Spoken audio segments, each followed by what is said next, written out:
आज हामी हेमिस्फियर र सेमिस्फियरको बारेमा पढ्नेछौँ। स्वागत छ तपाईँलाई नेपाल अनलाइन स्कुलमा। हामी हाम्रो यो आइडी बेस्ड लर्निङ प्लेटफर्ममा पढ्दैछौँ र पढ्ने क्रममा चाहिँ हामी आज एसी एक्जामिनेसन प्रिपरेसनका लागि मेन्सुरेसन भन्ने पोर्सनको स्फियर एन्ड हेमिस्फियर्स भन्ने च्याप्टर पढ्न गइरहेका छौँ र आज हामीले यससँग रिलेटेड एसीमा सोधिने भेरी सर्ट क्वेसन एन्सरहरू सल्भ गर्ने। ल म क्वेसन लेख्न सुरु गर्छु, तपाईहरु तयारी अवस्थामा बस्नु होला अनि हामी सुरु गर्छौँ है त। अब के भन्दैछ त क्वेसन, ल क्वेसन सारौँ है। यहाँनिर भन्दैछ अ स्फियर हैज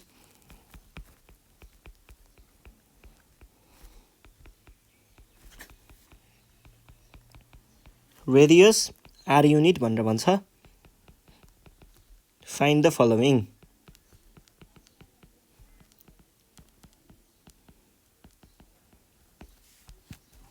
पत्ता लगाउनु पर्ने के छ?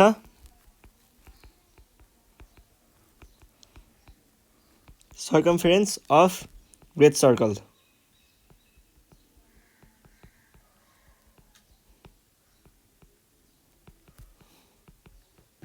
यो भयो एउटा। अर्को सर्फेस एरिया। अर्को area of a great circle.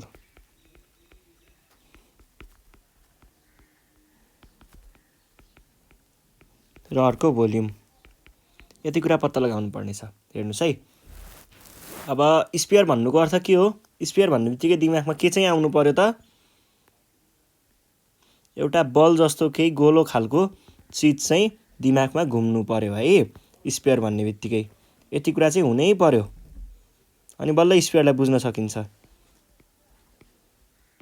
अब हेर्नुस् है, स्फियरमा कस्तो हुन्छ भन्दाखेरि यो भयो स्फियरको यो ल है। यो भनेको हाम्रो स्फियर हुन्छ, यस्तै खालको हुन्छ स्फियर भनेको। अनि सर्कमफेरेन्स अफ ग्रेट सर्कल। कहिल्यै पनि एउटा स्फियरमा सबैभन्दा ग्रेट सर्कल भनेको कहाँको हुन्छ? सबैभन्दा बिचको। चाहे त्यो होरिजन्टल्ली बिच हुन पनि सक्छ, चाहे त्यो भर्टिकल्ली बिचमा हुन पनि सक्छ, तर सबैभन्दा बिचमा भएको नै हाम्रो के हुन्छ त? सधैँ ग्रेट सर्कल हुन्छ।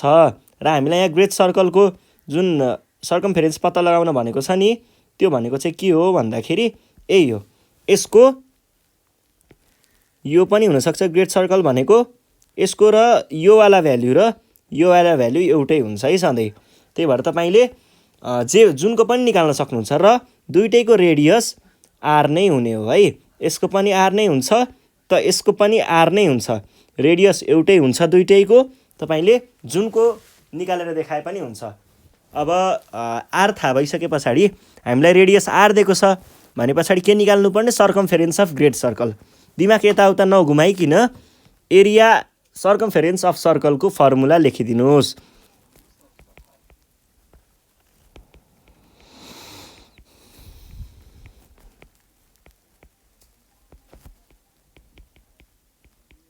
भनेको के हुन्छ? 2 पाई इन्टु आर। त अब हामीलाई आर नै दिएको छ भनेपछि 2 पाई आर। यति लेखेर हुँदैन किनकि यहाँनिर आर युनिट पनि दिएको छ भने पछाडि यहाँ युनिट चाहिँ लेख्नु पर्यो है। ल यो भएपछि चाहिँ बरु सकियो। यो यति लेख्दाखेरि चाहिँ काम हुन्छ है। अर्को के भनेको छ? Surface area. सर्फेस एरिया भनेको अब के हुन्छ त? सर्फेस एरिया भन्ने कुरा बुझ्नु पर्यो है। सर्फेस एरिया भनेको कुनै पनि एउटा स्फियरको सर्फेस एरिया भनेको, यसको मैले कन्सेप्ट चाहिँ तपाईँहरूलाई यो फर्मुला लेखाउने बेलामा मजाले बुझाएको छु। हालको लागि चाहिँ मैले यो हुन्छ भनेर मात्रै भनिदिन्छु है। ल यसको चाहिँ के हुन्छ भन्दाखेरि सर्फेस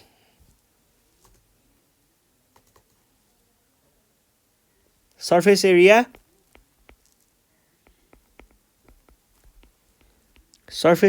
अफ स्फियर है। सर्फेस एरिया अफ स्फियर भयो। स्फियरको कुनै स्फियरलाई चाहिँ हामीले दुईवटा त्यो टोटल सर्फेस एरिया र कर्ड सर्फेस एरिया भनेर यसरी डिभाइड गरेको हुँदैनौँ, किनकि स्फियरको सबै एरिया नै कर्ड हुन्छ र टोटल एरिया भनेको नि कर्ड नै भयो, कर्ड सर्फेस भनेको नि टोटल नै भयो। त्यही भएर त्यो टोटल र कर्डलाई हटाएर होइन, हामी कर्ड सर्फेस मात्रै सर्फेस मात्रै भनौँ भनेर सर्फेस एरिया राखिएको हो। र यसको चाहिँ भ्याल्यु भनेको 4 पाई आर स्क्वायर हुन्छ। अब यो भइसके पछाडि हामीलाई आर भनेको कति दिएको छ, आर युनिट्स दिएको छ है। आर युनिट्स दिएको हुनाले हामीले के भन्ने भयो, 4 पाई आर स्क्वायर, आरको ठाउँमा आर युनिट, युनिटको होल स्क्वायर, यो भनेको 4 पाई आर युनिट स्क्वायर पनि लेख्नुपर्छ है, यो लेख्ने अनि सकियो। अब हामी नेक्स्ट क्वेसनमा जाउँ। नेक्स्ट क्वेसन के छ, area of great circle, great सर्कलको एरिया।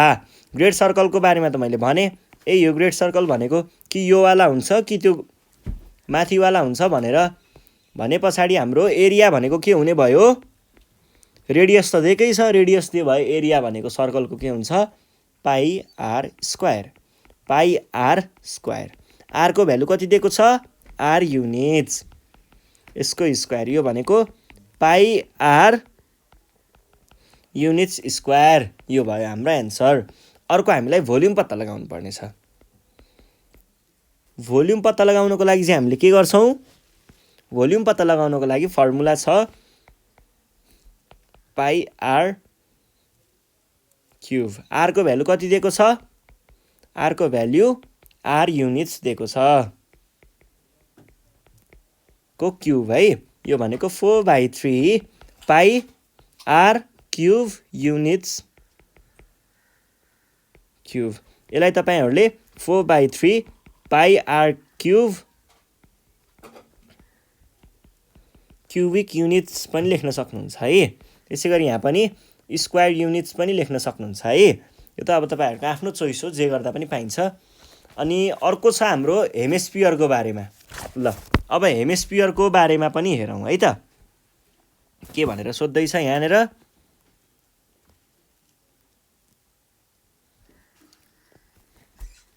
A hemisphere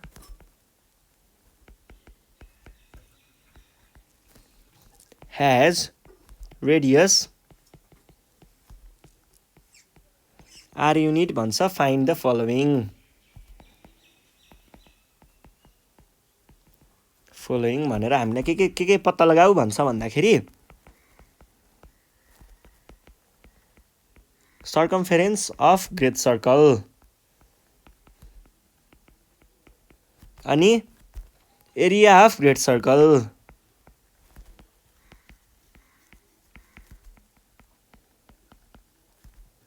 अनि टोटल सर्फेस एरिया अनि कर्व सर्फेस एरिया अनि भोल्युम अफ हेमिस्फियर।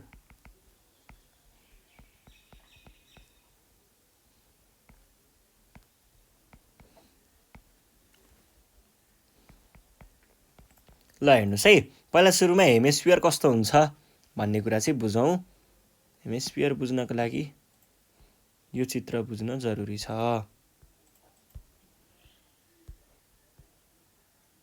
ल हेमिस्फियर भनेको चाहिँ यो जुन टोटल स्फियर हुन्छ, टोटल स्फियरको ठ्याक्कै आधीलाई चाहिँ हामीले हेमिस्फियर भनेर भनिन्छ है।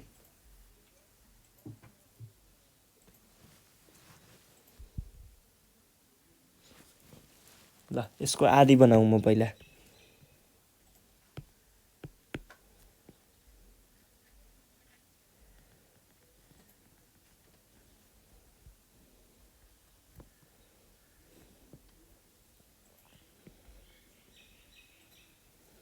यो भयो हाम्रो हेमिस्फियर।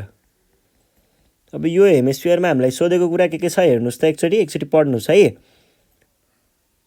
सर्कमफेरेन्स अफ ग्रेट सर्कल, यो केसमा ग्रेट सर्कल भनेको कुन हुने भयो, अघि मैले भनेको थिएँ नि कि यस्तो खालको हुन्छ कि यस्तो खालको हुन्छ भनेर।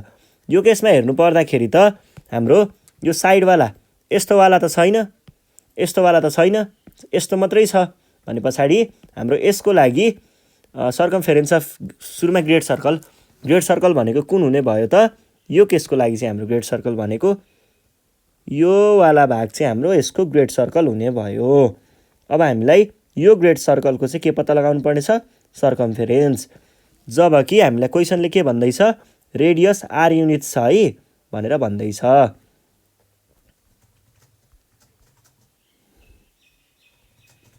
यहाँदेखि यहाँसम्म भनेको के भनेको छ,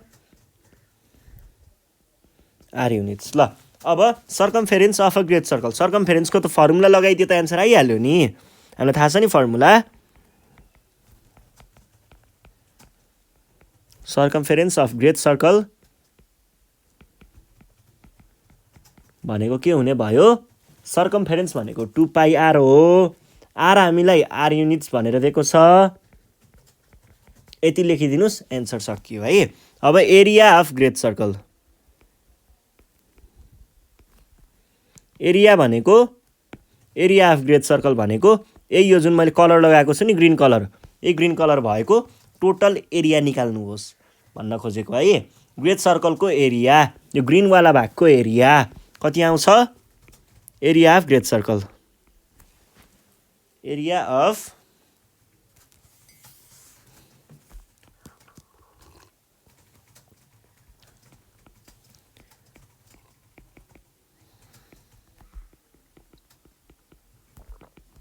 भनेको पाई आर स्क्वायर हुन्छ, जबकि क्वेसनले हामीलाई आर भनेको कति दिएको छ, आर युनिट्स दिएको छ है, आर युनिट्सको स्क्वायर, यो भनेको पाई आर स्क्वायर, स्क्वायर युनिट्स लेख्न पनि सक्नुहुन्छ, यसको साटो तपाईँहरूले युनिट्स स्क्वायर पनि लेख्न सक्नुहुन्छ, दुवैको कुरा एउटै हो, जे लेख्दा पनि हुन्छ है। अब हामी जाउँ अर्को क्वेसन के सोधेको छ, total surface area. Total surface area हेमिस्फियरको चाहिँ हुन्छ है, किन हुन्छ भन्दाखेरि हेमिस्फियरमा यो कर्भ सर्फेस एरिया र प्लेन, यो सर्कुलर सर्फेस भनेर दुईवटा सर्फेसहरू हुन्छ के। सर्कुलर सर्फेस भनेको यही मैले यो जुन सेड गरेको छु नि ग्रीन कलर त्यो भयो, र कर्भ सर्फेस एरिया भनेको चाहिँ यो वाला भाग जुन छ यो घुमेको हुन्छ क्या यस्तो भाग, अनि यो भागलाई चाहिँ हामीले कर्भ सर्फेस एरिया भनेर भन्ने गरिन्छ। यतापट्टिको प्लेन सर्फेस एरिया, यो कर्भ सर्फेस एरिया भने पछाडि हामीलाई टोटल सर्फेस एरिया निकाल्न के गर्नु पर्यो, यसको यो घुमेको वाला भाग निकाल्नु पर्यो, त्यसमा यसको एरिया जोड्नु पर्यो। घुमेको वाला भाग भनेको चाहिँ केही गाह्रो छैन, किन गाह्रो छैन भन्दाखेरि घुमेको वाला भाग भनेको यसको नै सर्फेस एरियाको ठ्याक्कै यहाँदेखि काटेको हो नि त, यति भागदेखि यतापट्टिको हटाएको हो नि त होइन, यो भाग हटाएको हो नि त, भनेपछि ठ्याक्कै यसको आधी हुने भएन त नि, आधी हुने भयो। ल भने पछाडि हाम्रो यसको टोटल सर्फेस एरिया भनेको curve surface area plus circular area,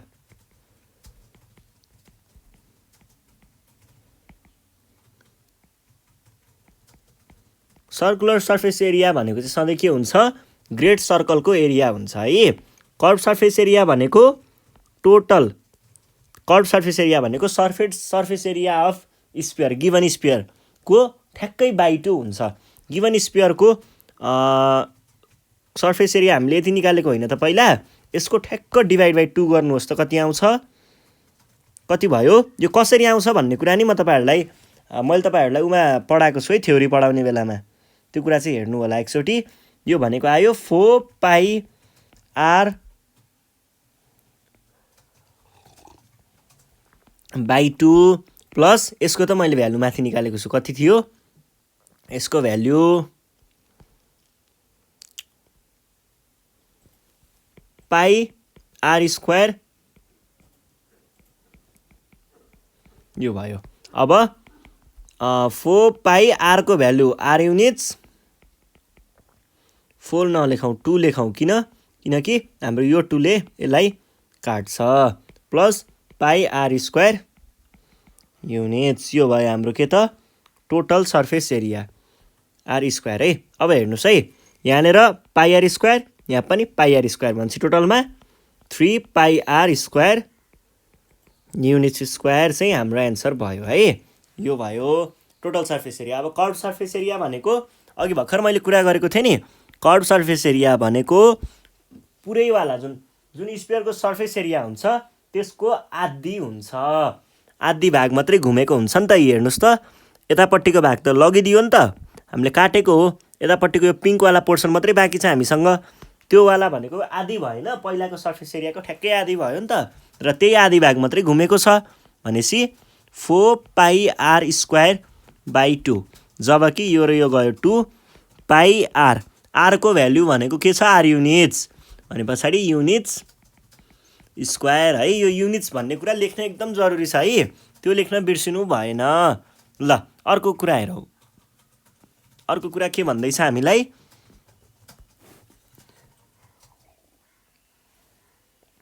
volume. Volume भनेको पहिलाको स्पियरको ठ्याक्कै आधी गरेको छ नि त। ठ्याक्कै आधी काटेको भए पछाडि पहिलाको स्पियरमा जति चिज कन्टेन हुन सक्थ्यो त्यसको आधी मात्रै कन्टेन हुन सक्छ यसमा। भन्नुको अर्थ त्यसको भोल्युम पनि ठ्याक्कै आधी हुन्छ। भनेको पहिला थियो 4/3 πr क्युब, अहिले /2 भयो। यो भनेको 4/3 × 2 πr को भ्यालु r युनिट्स क्युब। यो भनेको 2 πr क्युब क्युबिक युनिट्स भनेर लेख्न सक्नुहुन्छ। र यो नै हाम्रो के हो त, एन्सर हो है। सकियो कुरा। ल यो वाला क्वेसन सकियो। अर्को क्वेसन हेरौँ। अर्को क्वेसन पनि यस्तै हो के, यो कन्सेप्टको कुराहरू मात्रै सोधेको हुन्छ भेरी सर्टमा, 1-2 लाइनमा नै एन्सर आइहाल्छ, नआत्तिनु। अब के भन्दैछ, the great circle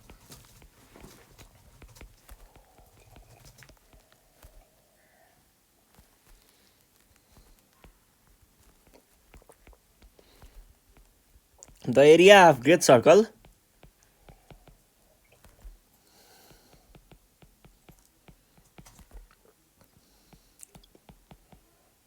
of a sphere is 44 centimeter square. What's the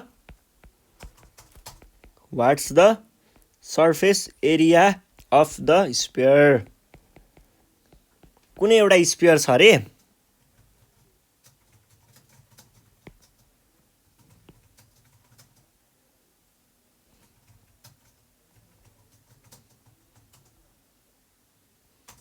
यो कुनै एउटा स्पियर छ अरे है। अनि यो स्पियरमा चाहिँ हामीलाई के दिएको छ, ग्रेट सर्कलको एरिया दिएको छ। ग्रेट सर्कल भनेको यो सर्कलको एरिया दिएको छ। अब यो एरिया दिएको हिसाबमा चाहिँ हामीले के निकाल्नु पर्यो, सर्फेस एरिया निकाल्नु पर्यो। यो सर्फेस दिएकोबाट हामीले यसको रेडियस पत्ता लगाउन सकिन्छ। त्यही रेडियसलाई युज गरेर हामीले त्यसको फर्मुला लगाइसक्दाखेरि हाम्रो सर्फेसको पनि एरिया आउँछ है त। भने पछाडि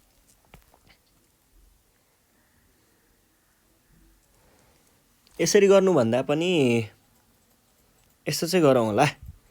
हाम्रो टोटल सर्फेस एरिया, यसको कर्भ सर्फेस एरिया भनेको के हो, 4 times area of great circle पनि त हो नि।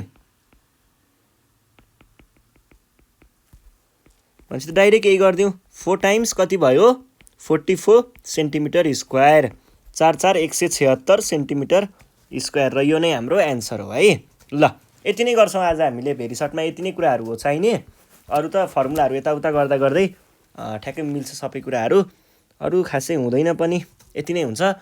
अब चाहिँ हामी योभन्दा नेक्स्ट सिरिजमा सर्ट क्वेसन पढ्छौँ, त्यतिखेर चाहिँ इम्पोर्टेन्ट कुराहरू आउन सक्छ है। ल त्यतिखेरसम्म तपाईँहरू रेडी भएर बस्नुहोस्, पहिलाको क्वेसनहरू प्र्याक्टिस गर्नुहोस्। अनि केही प्रब्लम भयो भने हामीलाई सम्पर्क गर्न सक्नुहुन्छ, यसमा फोन गरेर आफ्नो प्रब्लमहरू भन्न सक्नुहुन्छ है। 9849595895 मा कन्ट्याक्ट गरेर आफ्नो प्रब्लमहरू भन्न सक्नुहुन्छ।